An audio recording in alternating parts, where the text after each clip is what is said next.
Passe sua vida aqui desenvolvendo um relacionamento próximo, íntimo e estreito com Jesus. Ele não morreu por nós para que pudéssemos ter uma religião. Ele morreu por nós para que pudéssemos ter um relacionamento com Ele.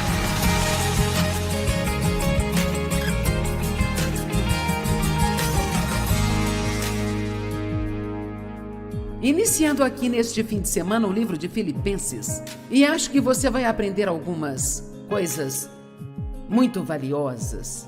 Antes de tudo, deixe-me dizer que Jesus era um homem de muitas dores e acostumado com o sofrimento. Mas ele tinha uma alegria profunda acima de qualquer coisa que o mundo poderia oferecer. Antes de enfrentar a terrível morte na cruz do Calvário, ele falou aos discípulos e disse: estas coisas tenho dito a vocês para que a minha alegria possa permanecer em vocês e que sua alegria seja completa. Ele disse: eu estou lhes dizendo estas coisas porque eu quero que vocês tenham alegria, e não qualquer tipo de alegria, mas a minha alegria. João 10:10 é um dos meus favoritos. O ladrão veio apenas para roubar, matar e destruir, mas eu vim para que vocês possam ter e desfrutar sua vida. Então deixe-me perguntar, e você não precisa me dar nenhuma resposta, mas apenas para te fazer pensar: quantos aqui realmente estão desfrutando sua vida? Veja que muitas pessoas estão, mas muitas pessoas não estão, porque muitas pessoas pensam que para desfrutar a vida você não pode ter nenhum problema. E muito mais do que dinheiro, tudo aquilo que você quer. E quando Jesus diz que queria que nós tivéssemos a sua alegria, é uma alegria que nós podemos ter quando nenhuma dessas coisas estão dando certo em nossas vidas. No livro de Filipenses, Paulo menciona a alegria cerca de 19 vezes. É a epístola da alegria. Não importa qual seja a nossa circunstância, é nosso privilégio como filhos de Deus estar cheios de alegria. Paulo escreveu este livro na prisão e ainda assim ele tinha alegria. Qual era o seu segredo? Bem, ele menciona a mente, as funções da nossa mente por 16 vezes em Filipenses. E então, a alegria ele menciona 19 vezes, a mente e os pensamentos ele menciona 16 vezes. Então, quantos de vocês já sabem que a sua mente, os pensamentos que você permite na sua mente, ou os pensamentos que você escolhe ter, tem muito a ver com a sua alegria? Sabia que você pode pensar em si mesmo sendo miserável? E honestamente você pode pensar em si mesmo sendo feliz? Se você ficar sentado e pensar sobre o que não tem, e o que as pessoas não fazem por você, que você acha que elas deveriam fazer, você pode ter um dia miserável a hora que quiser. Levante-se e comece a pensar nas coisas erradas e você será tão miserável quanto quiser, se sentindo mal consigo mesmo. E o diabo chegará na sua festa e vai achar tudo maravilhoso. Ou você pode dizer: não, eu não vou pensar nisso, porque eu sei que os meus pensamentos vão afetar as minhas ações e os meus pensamentos vão afetar o meu humor. Eu não vou dar ao diabo nem mais um dia na minha vida. Então eu vou pensar no que as pessoas fazem por mim, mas eu vou pensar naquilo que eu tenho, não no que eu não tenho. E uma coisa que eu sempre tenho é Jesus na minha vida. E se eu o tiver, então eu não preciso de coisa alguma para me fazer feliz. Nós precisamos realmente lembrar e sermos lembrados de que o nosso tempo aqui na Terra é tão curto, tão curto. Não vamos dar muito crédito a ele. Porque quando a sua vida acaba aqui, ela não acaba. Você vai para outro lugar e existem apenas duas escolhas, que são o céu ou o inferno.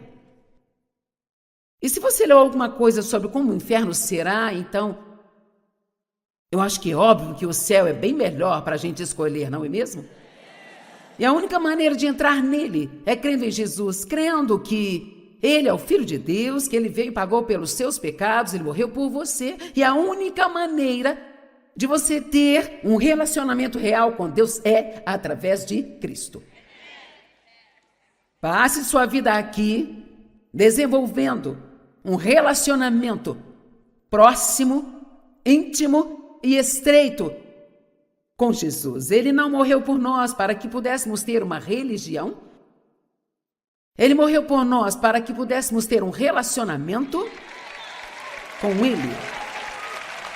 Eu vou falar isso de novo durante a pregação, mas uma das declarações que eu encontrei enquanto eu estudava, sabe, muito disso é sobre o apóstolo Paulo.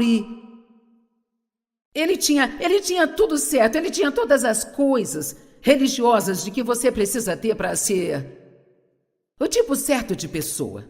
E eu li uma declaração que disse: Paulo teve que perder sua religião para encontrar a salvação. Alguém se identifica? Às vezes somos tão religiosos e pensamos que estamos fazendo tudo certo. Eu não aguento quando eu pergunto às pessoas se elas são salvas, elas dizem: eu vou à igreja.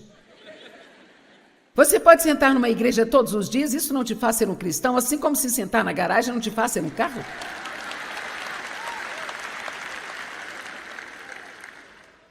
Então nós precisamos conhecer a Ele. E a única coisa que você tem que investir, se você quiser realmente conhecer alguém, é tempo. E você precisa de mais do que 45 minutos, 1 hora e meia, uma vez por semana, ou algumas horas no mês, nos domingos de manhã. O diabo está trabalhando muito duro lá fora, sabe? E nós temos que nos alimentar da palavra de Deus diariamente, pessoal. Quantos de vocês querem fazer isso e não querem apenas ter vitória? Amém. E quantos não querem apenas ir para o céu, mas querem levar pessoas com você? Certo. Então, por 19 vezes, ele falou da alegria, sabe? É muito importante que as pessoas vejam cristãos felizes. Nós deveríamos ser as pessoas mais felizes da face da terra. Isso não significa que temos que ficar dando risadas e sermos engraçados o tempo todo, mas significa que nós devemos ser capazes de passar pelos mesmos problemas que as outras pessoas têm e ainda assim lidar com eles de maneira completamente diferente. Amém?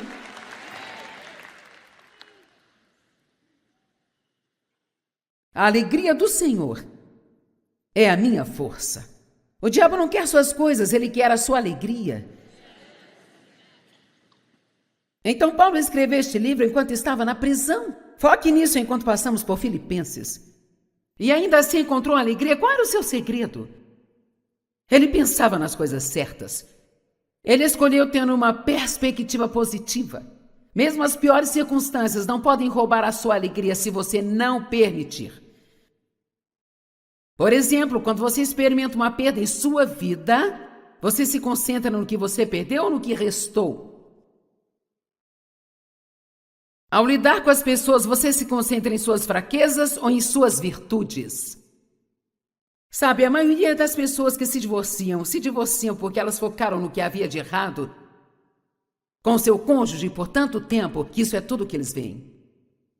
Mas se você parar e pensar em algumas coisas que você gostou, que te levaram a querer casar com essa pessoa, vamos lá. Eu tenho uma mulher que concorda, eu não sei sobre o resto de vocês.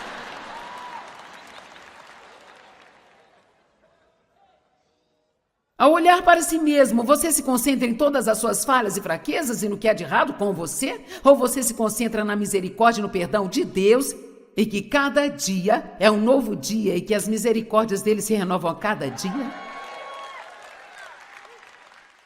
A nossa alegria ou a falta dela leva uma mensagem ao mundo e a Bíblia diz que nós somos a luz do mundo. Vamos para Filipenses capítulo 1, versos 1 e 2. Paulo e Timóteo, servos de Cristo Jesus, a todos os santos em Cristo Jesus que estão em Filipos, juntamente com os bispos e diáconos. A vocês graça e paz da parte de Deus nosso Pai e do nosso Senhor Jesus Cristo. Normalmente você pensaria que não tiraria nada de um cumprimento, então nós demos os cumprimentos e na verdade nunca pensamos no que eles dizem.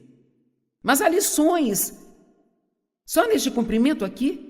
Primeiramente, eu quero que você repare que Paulo não se chamou por um título extravagante, sabe? Ele disse: esta carta é de Paulo e Timóteo e nossa identidade é de servos de Cristo Jesus. Ele não se chamou de reverendo ou bispo, doutor ou... Sabe? E eu não estou diminuindo isso, sabe? São títulos de honra e eu acho que isso é bom, mas eu acho interessante que Paulo não se intitulou de nenhuma dessas coisas. Veja, às vezes quando as pessoas chegam a uma posição de liderança, elas começam a pensar mais alto sobre si mesmas do que deveriam pensar. E começam a se enxergarem como superiores e já não como servos. Eu acho que qualquer um em liderança precisa falar consigo mesmo todos os dias e se lembrar de que você não é nada sem Cristo Jesus e que você só está na posição em que está porque Deus te colocou nela e que Ele pode tirá-lo daí quando Ele quiser.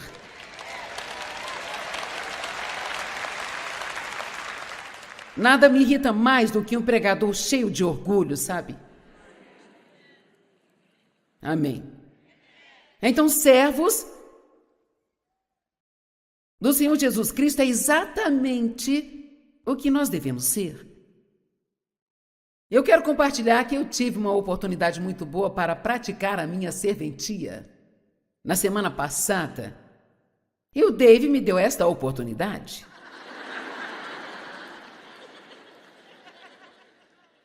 Dave é muito bom para mim, ele se certifica de que eu siga o Senhor direitinho, sabe? Bem, o que aconteceu foi que ele machucou as costas, e é claro, isso não foi nada engraçado, mas ele ficou...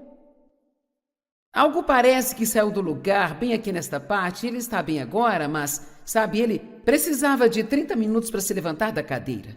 E quando ele finalmente se levantou, ele teve que se apoiar em mim. Eu não sou, assim, grande o bastante para se apoiar, mas eu consegui levá-lo para a poltrona e eu a reclinei, mas eu a reclinei demais, ele ficou assim de cabeça para baixo e... Uau, espere um minuto!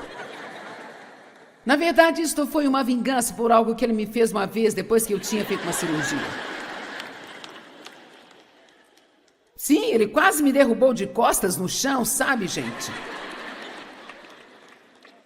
Mas, com gelo e tomando remédio, ele teve um alívio, mas ele ainda não conseguia fazer certas coisas, sabe? E então agora eu tinha que colocar suas roupas íntimas, as suas calças, as suas meias e os sapatos e amarrar os seus sapatos. Bem, ele gostou disso um pouco demais, sabe? E de manhã ele dizia: onde está a minha estilista? E daí então eu me tornei a criada do Dave. Ele já consegue fazer algumas coisas agora, exceto amarrar os sapatos. Então todas as manhãs ele fala: eu preciso que você amarre os meus sapatos. Bem, você se importa se eu terminar o que eu estou fazendo? Eu tenho que ir, você precisa amarrar meus sapatos. Eu disse a ele: é melhor você amarrá-los, porque da próxima vez vou amarrá-los juntos.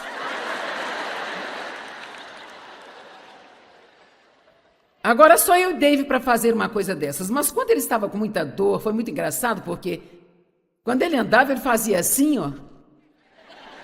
E ele mal podia se mover. Bem, eu sinto muito, mas eu tive que rir. Sabe, era tão... Eu não queria ser ruim, mas adivinha, era muito engraçado. E eu não contaria isso para todo mundo, mas vocês são família, sabe? Dave estava com tanta dor que ele disse uma palavra feia. 52 anos de casamento, eu nunca vi esse homem fazer isso. Eu chamei as crianças e disse: papai está xingando, gente.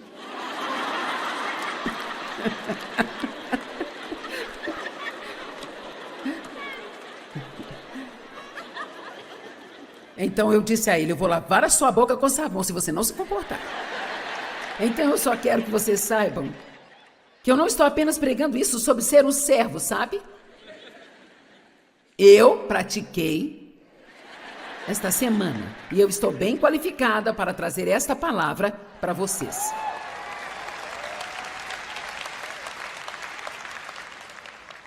Ok, mas agora é sério. Eu quero que você preste bastante atenção ao que eu quero dizer hoje sobre os outros. E servir aos outros e não ser autocentrado ou focado em si mesmo ou egoísta. Eu acredito de todo o coração que é impossível ser egoísta e ser feliz, sabe?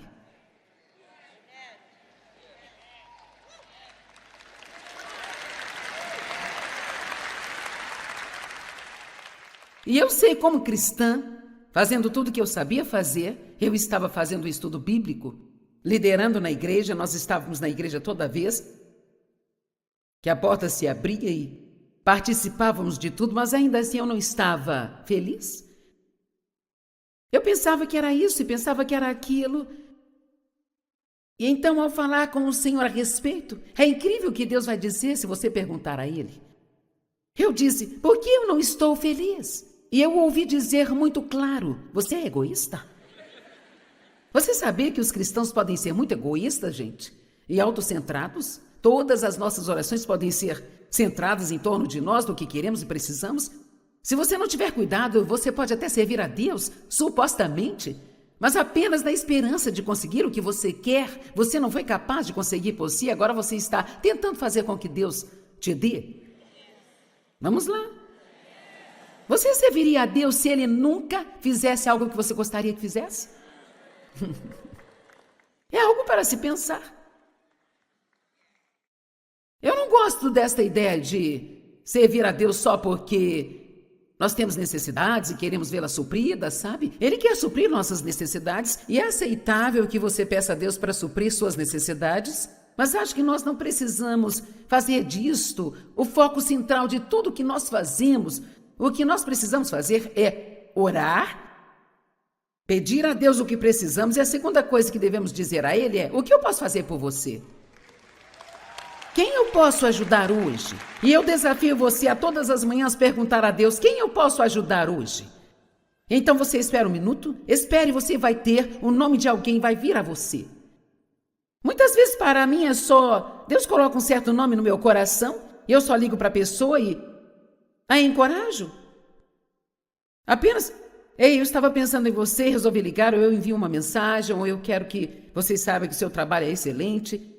Eu mandei uma mensagem para um rapaz que conhecemos na Inglaterra, porque eu estava escutando algumas coisas dele online e eu disse o quão bom eu achava que ele era e o quanto eu havia gostado. E, é claro, ele respondeu, você nunca vai saber o quanto isso significa, especialmente por ter vindo de você, porque nós amamos você muito. Você não tem ideia que você tem o poder de mudar uma vida. E eu quero te implorar nesta noite, para que você tire o foco de si mesmo e o coloque no que você pode fazer para outras pessoas. Vamos, a partir de hoje, nos ver como servos. Bem, vocês não parecem tão animados. Quantos poderiam fazer mais pelos outros se você quisesse? Certo. Bem, eu acho que é hora de pararmos de ensinar sobre as coisas e começarmos a fazer as coisas. Amém? Então Paulo se chama de servo. Mas você não pode servir a Deus e não servir as pessoas. Veja, eu acho que é isso que é uma revelação chocante. Nós achamos que estamos servindo a Deus só porque cantamos algumas músicas e colocamos algum dinheiro no saco de ofertas e ouvimos um sermão. Mas, pessoal, servir a Deus significa servir as pessoas. Tudo em Jesus é sobre pessoas. Jesus realmente ama as pessoas. Amém? Veja, Paulo sabia de algo que nós precisamos reconhecer aqui hoje, sabe? E ele sabia que ele não pertencia a si mesmo. Ele disse, eu não sou meu, eu fui comprado por um preço. Sabe, quando dizemos nós fomos redimidos, sabe o que significa? Jesus nos comprou de volta do diabo com o seu sangue. Literalmente estávamos sob o poder e engano do diabo que estava arruinando as nossas vidas, e Jesus nos comprou com a sua morte, seu sangue derramado e a sua ressurreição. E a Bíblia diz que você não é seu, você foi comprado por um alto preço. Mas eu me pergunto, quantas pessoas realmente pensam assim? Eu não pertenço a mim mesmo. Eu pertenço a Deus. Agora, claro, você pode tomar suas próprias decisões, você pode fazer tudo o que quiser, mas se nós realmente queremos estar com Deus e ter com Ele o tipo de relacionamento que Ele quer ter conosco, nós temos que parar de pensar, bem, eu posso fazer tudo o que eu quiser. Sim, você pode, mas não vai gostar do resultado, sabe? E é tudo sobre render-se. E a qualquer pessoa que quer ter uma caminhada próxima com Deus, eu posso te garantir, você não vai ter tudo que você quiser. E você precisa ser feliz a si mesmo. Agora, imagine por quanto tempo você vai viver. Sabe, quando você tem 20 anos, você acha que tem todo o tempo do mundo? Você quer isso, quer aquilo, você quer algo mais. Você nem sente medo dos pensamentos sobre a morte, porque, meu Deus, você tem tanto tempo para viver, tantas coisas para fazer. E, sabe, quando você tiver 50 anos, e quando você tem 20, nem pensa que vai chegar aos 50. Então, de repente, sem perceber, você já tem 50 anos e fez a maioria das coisas que queria fazer, e tem a maioria das coisas que queria ter. Então, aos 60 anos, você percebe que todas as coisas que você queria quando tinha 20, 30 ou 40 anos, realmente não são tão importantes assim. Então, quando você tiver 70 ou 75 ou mais,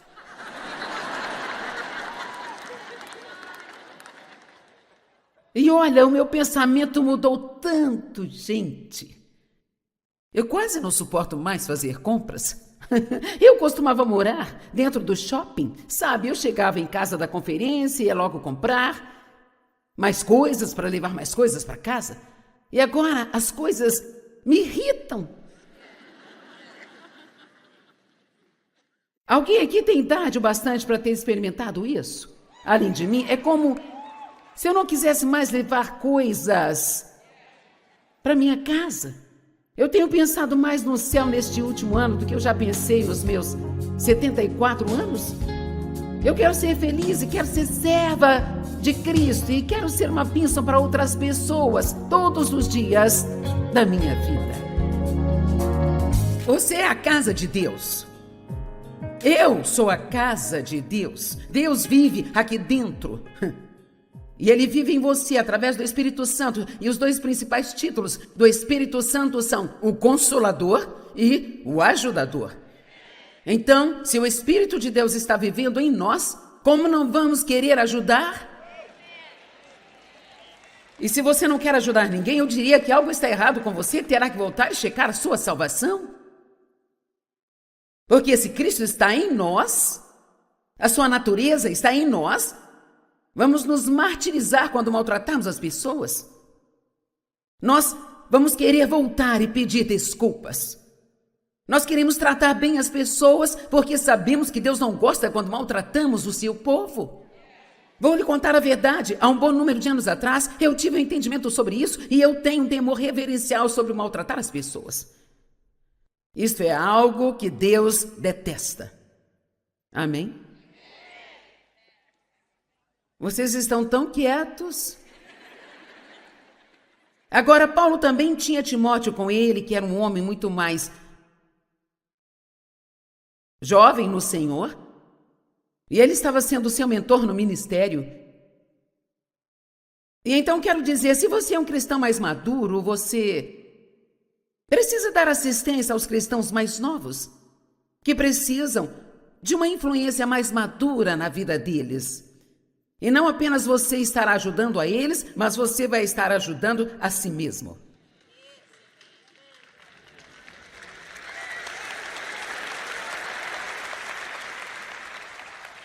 E ser mentor não significa ter alguém que vai te perguntar sobre todos os movimentos que deve fazer e agora você tem alguém em quem mandar o tempo todo. Significa que você o ensina não somente pela palavra, mas pelo exemplo de como deve viver.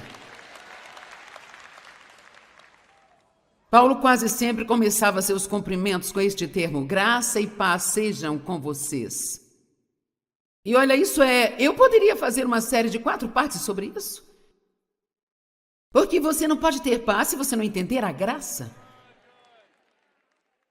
E a graça é o favor imerecido de Deus, mas também é o poder do Espírito Santo em nossas vidas, para se realizar através de nós, que nunca poderíamos fazer por conta própria com qualquer quantidade de esforço.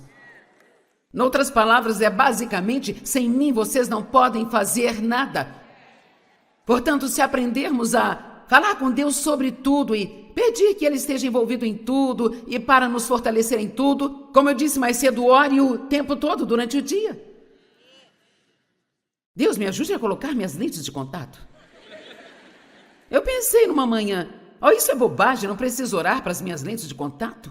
E eu não orei, eu não consegui colocar as lentes nos meus olhos. Eu pensei, tudo bem, Deus, eu vou continuar orando. Deus, me ajude a colocar essas lentes. Me ajude a arrumar o meu cabelo. Peça a Deus para te ajudar em tudo. Isso deve ser algo não negociável, sabe? Você precisa de ajuda em tudo que você faz. Sem mim, vocês não podem fazer nada. Paulo disse, a graça e a paz estejam com você. Se você vive pela graça de Deus, então você vai ter paz em sua vida. Ele disse em Atos 17, 28, pois nele nós vivemos, movemos e temos o nosso ser. Uau! Nele. Isso é muito mais do que apenas ir à igreja. Nele nós temos a nossa vida. Sem Ele, nós não podemos fazer nada. Agora, do 3 a 11, vai ser o próximo grupo de escrituras que nós vamos estudar juntos. Eu vou ler e passar alguns ensinamentos. Agradeço ao meu Deus em todas as minhas lembranças de vocês, sempre em cada uma das minhas orações, por todos, fazendo minha oração com alegria, por causa da nossa parceria no Evangelho, desde o primeiro dia em que vocês o ouviram até agora. Agora, mantenha isso em mente, há uma grande lição aqui. E eu tenho certeza de que aquele que começou a boa obra em vocês fará com que ela seja completa até o dia de Jesus Cristo. Nós gostamos de escolher as passagens que gostamos e as usamos. Mas se você observar aqui, diz, eu agradeço a Deus por vocês o tempo todo por causa da nossa parceria no Evangelho.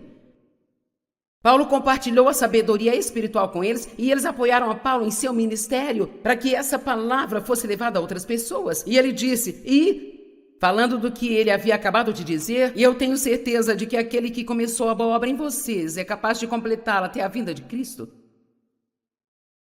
Eu creio que, se formos mesquinhos e tudo que fizermos é pegar, pegar e pegar, nós vamos chegar a um ponto em que nós não vamos mais crescer espiritualmente.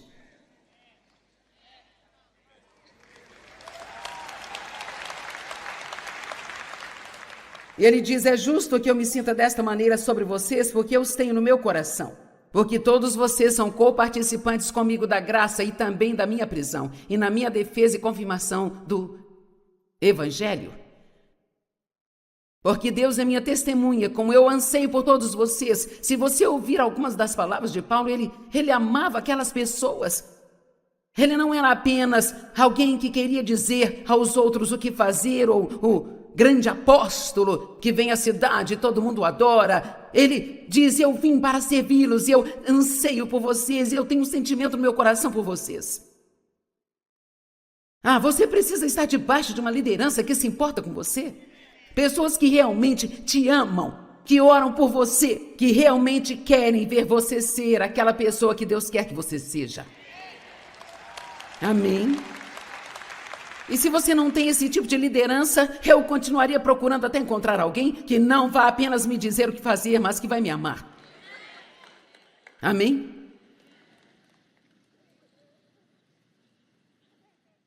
E a minha oração que o amor de vocês possa abundar. Pessoal, nós falaremos sobre isso. E que vocês possam aprovar o que é excelente. Nós falaremos sobre isso. E que sejam puros e sem culpa. Até o dia de Cristo, essa é outra mensagem. Cheios dos frutos de justiça que vem por meio de Jesus Cristo. A Deus glória e louvor. Agora, Paulo era muito grato pela parceria do povo em ajudá-lo a espalhar o Evangelho, sabe? Também temos parceiros e falamos com vocês mais cedo sobre isso. Ele agradecia a Deus por eles todas as vezes que orava, assim como oramos pelos nossos parceiros de ministério. Isso impressiona até a mim, mas quando ele diz que eles se tornaram parceiros com ele da primeira vez que eles ouviram o Evangelho. E eles continuaram até o presente dia, ou seja, quando Paulo estava escrevendo. Então Paulo não tinha que tentar convencê-los a ofertar. Eles estavam tão entusiasmados com o que tinham ouvido. Sabe, talvez estejamos um pouco acostumados demais com Jesus. Talvez nós precisemos ser atualizados a respeito do que nós realmente temos. Meu Deus! Seus pecados foram completamente perdoados e também lavados. Você foi justificado, como se nunca tivesse pecado. Seu nome está escrito em um livro chamado Livro da Vida. Jesus está no céu preparando um lugar para você, para que onde Ele estiver, você possa estar também.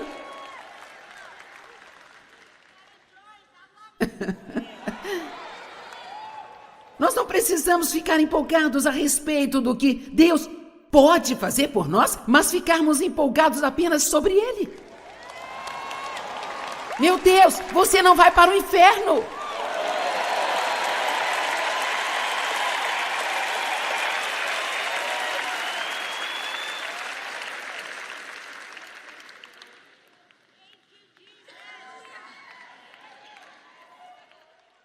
Então Paulo era muito agradecido a estas pessoas. Quero que olhemos por um minuto em 1 Coríntios capítulo 8, os primeiros 4 versos. Eu não sei exatamente o que estas pessoas tinham que falta em nós hoje em dia, mas com certeza eles não precisavam ser convencidos a ofertar. 2 Coríntios 8. Agora apenas ouça isso, apenas imagine isso. Nós queremos que vocês saibam, irmãos, da graça que Deus concedeu às igrejas da Macedônia, porque em um severo teste de aflição, na sua abundância de alegria e extrema pobreza, eles transbordaram em rica generosidade para conosco, porque davam de acordo com suas possibilidades, como posso testemunhar, e além delas, por iniciativa própria, nos suplicando com insistência pelo favor de deixá-los tomar parte na assistência dos santos. Vamos lá, gente, me implore para te deixar ofertar. Eu nunca tive uma pessoa que viesse até mim dizendo, por favor, me deixe ofertar. E sabe, pessoas mesquinhas, a razão pela qual elas não conseguem chegar a um lugar onde recebem algo grande de Deus é porque seus corações são pequenos. Mas as pessoas generosas, eu amo essa palavra generosidade. Eu estou me concentrando em ser mais generosa. Agora isso não significa apenas dinheiro, mas a generosidade de todas as formas. Sempre fazer um pouco mais do que o que eu teria que fazer. Me esforçar apenas mais um pouquinho. Eu não quero parar de crescer. Veja, a parceria não é um relacionamento unilateral. Existem 2 ou mais partes que têm responsabilidade. Paulo os ajudou através da pregação e eles o ajudaram continuando a financiar a pregação do Evangelho. Agora, tenho que contar esta história porque explica esse ponto melhor do que tudo que eu já ouvi, e é uma história real e traz o meu ponto de que se você não começar a retribuir, sabe, você como novo crente não é obrigado a ofertar, mas apenas se aprofunde. E você vai chegar a um ponto onde Deus vai começar a colocar isso no seu coração. E se você não obedecer, e você continuar sem fazer por muito tempo, você vai chegar ao ponto onde você não vai conseguir receber mais nada. Uma senhora veio até mim uma vez e disse, eu estou envergonhada em te dizer isso, mas eu sinto que eu devo dizer. Eu venho às suas conferências há anos, eu amo isso, eu cresci muito, você me ensinou muito, mas ela disse, eu tenho que ser honesta e te dizer que nos últimos anos realmente não tenho aprendido nada. E ela disse, eu na verdade, Achei que talvez você tivesse algum pecado na sua vida, estava perdendo a unção, então eu comecei a orar por você.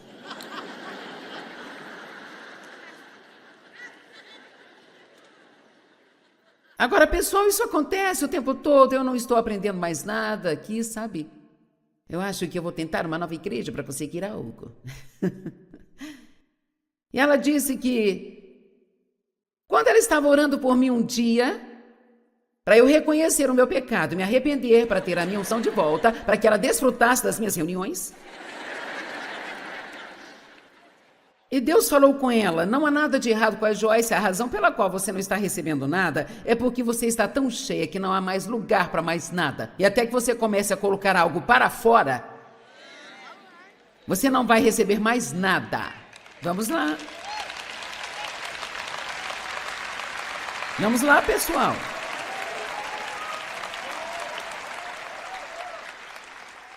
Eu acho que todos nós sabemos que a igreja, e eu não estou falando de uma igreja em particular, mas apenas a igreja, tem problemas.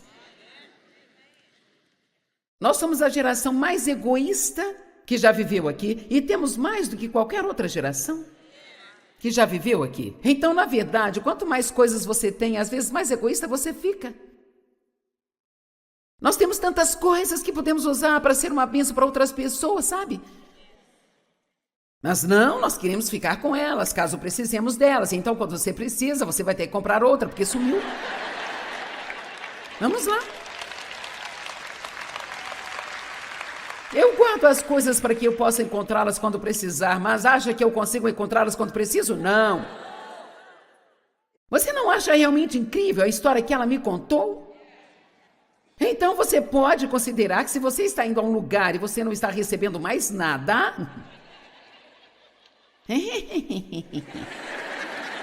Sim, vamos, eu amo risos culpados, sabe? Você não está recebendo mais nada, talvez você precise começar a falar com Deus. Bem, talvez você queira fazer uma mudança aqui, você não quer que eu vá receber, você quer que eu dê? Ei, quando foi a última vez em que você escreveu um bilhete para o seu pastor dizendo o quanto você aprecia todo o trabalho duro que ele faz? Quando foi a última vez que você deu a ele um vale para levar a família para almoçar? Ou quando foi a última vez que você deu a uma mãe solteira da sua igreja um vale e disse a ela, vá almoçar com seus filhos? Não me diga que você quer que Deus te mostre qual é o seu ministério. Eu acho que às vezes as pessoas que oram assim estão apenas procurando uma plataforma. Existem oportunidades para ministrar em todos os lugares que você vá. Tudo o que você precisa fazer é fazer. E ouça, a razão pela qual eu estou te dizendo isso é porque você vai ter muito mais alegria. Honestamente, é muito mais abençoado dar do que receber, gente. Porque nada é melhor do que a alegria. Vamos, Paulo falou sobre a alegria 19 vezes nesta epístola. Ele quer que as pessoas sejam felizes.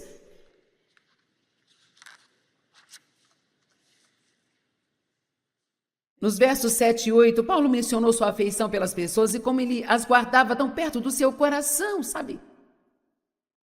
E honestamente eu lhes digo, não estou tentando só dizer algo bonito, eu realmente faço isso. Neste ponto da minha vida, porque eu amo as pessoas e eu realmente quero que vocês tenham a vida que Cristo quer que vocês tenham.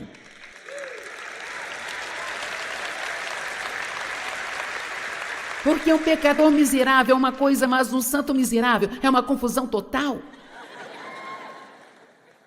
Amém? Eu quero que nós vivamos somente para glorificar a Deus.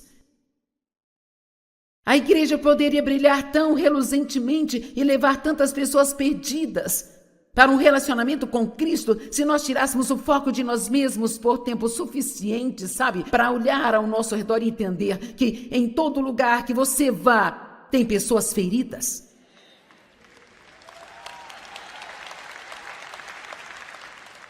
Eu estou falando de algo que você pode fazer quando sair daqui.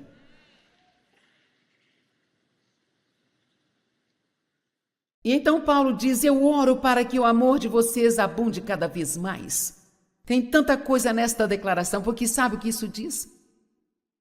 Eles já andavam em amor e ele estava orgulhoso deles, mas ele disse: eu quero que seu amor abunde. E ele está dizendo: eu sei que vocês estão andando em amor, mas eu quero que vocês cresçam no amor. Uma das piores coisas que nós podemos fazer é sermos complacentes e satisfeitos com as nossas coisas. Bem, eu estou muito bem. Não é isso. Eu quero fazer melhor. Porque eu quero glorificar mais a Deus. Eu quero ser abundante em amor. Eu realmente quero aprender como amar as pessoas, como Jesus amou as pessoas. Algum de nós pode dizer que nós realmente sabemos como dar o amor que é incondicional?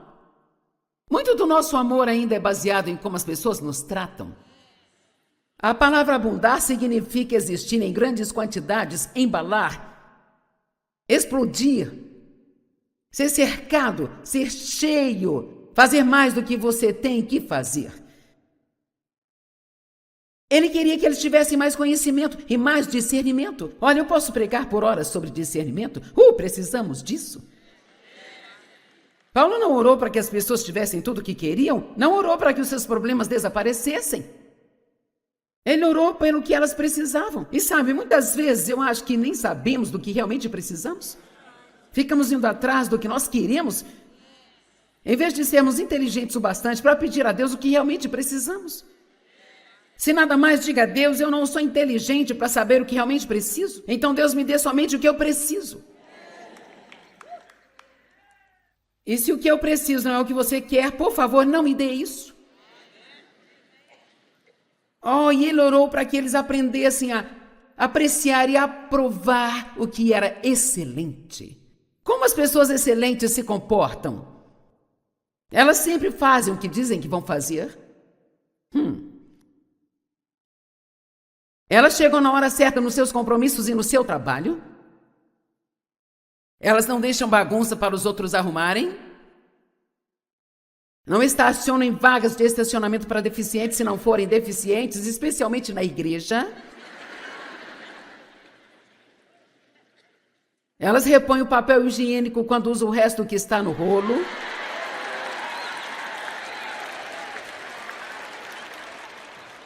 Eles não deixam pingar no assento de um banheiro público e deixam lá para outra pessoa se assentar. Eu odeio isso. Quando usam o último lenço de papel, vão buscar outra caixa. Se recebem troco a mais ao pagar uma conta, eles devolvem. Elas colocam seu carrinho de compras no espaço marcado nos supermercados.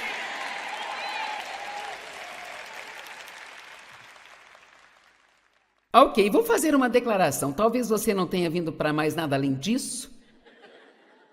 O que nós fazemos quando ninguém está olhando é quem nós realmente somos.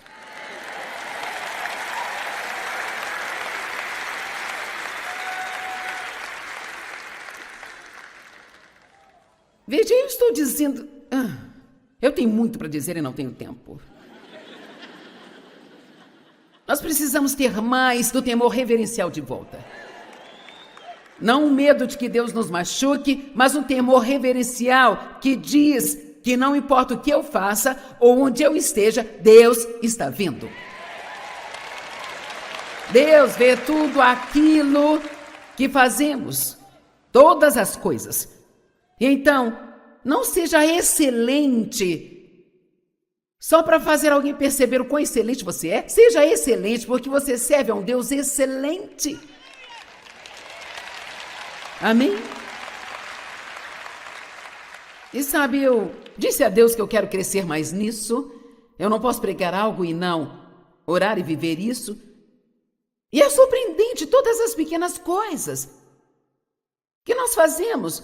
Como um trabalho pela metade, vamos para longe, sabe? E eu ouvia no meu coração: volte e faça certo. Não havia ninguém além de mim. Não preciso dobrar a toalha direito, são minhas toalhas, eu posso enrolar e enfiar na gaveta, não. Volte e faça isso direito. Vamos lá. Joyce, eu estava esperando uma palavra hoje à noite.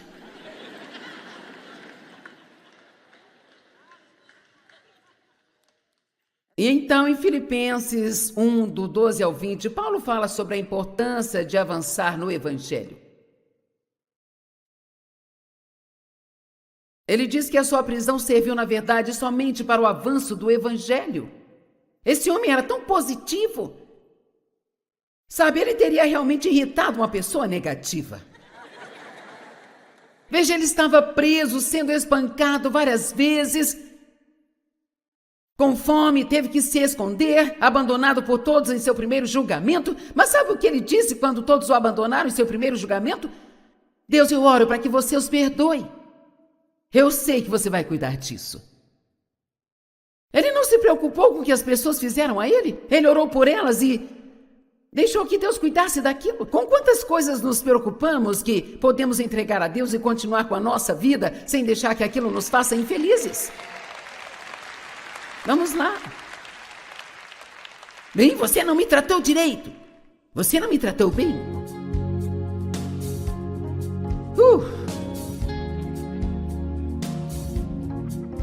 Paulo se regozijou quando estava na cadeia e ele se regozijou quando estava escondido. Sabe, mesmo quando estamos exaustos e pensando em desistir, vamos nos lembrar da alegria que teremos quando terminarmos aquilo que começamos. Eu sempre digo, há um começo e um fim, mas também há um meio. Às vezes não é muito difícil a gente começar algo novo e é sempre bom terminar, mas você precisa passar pelo meio. Então lembre-se de que com a determinação de Deus podemos fazer o que Ele quer que nós façamos.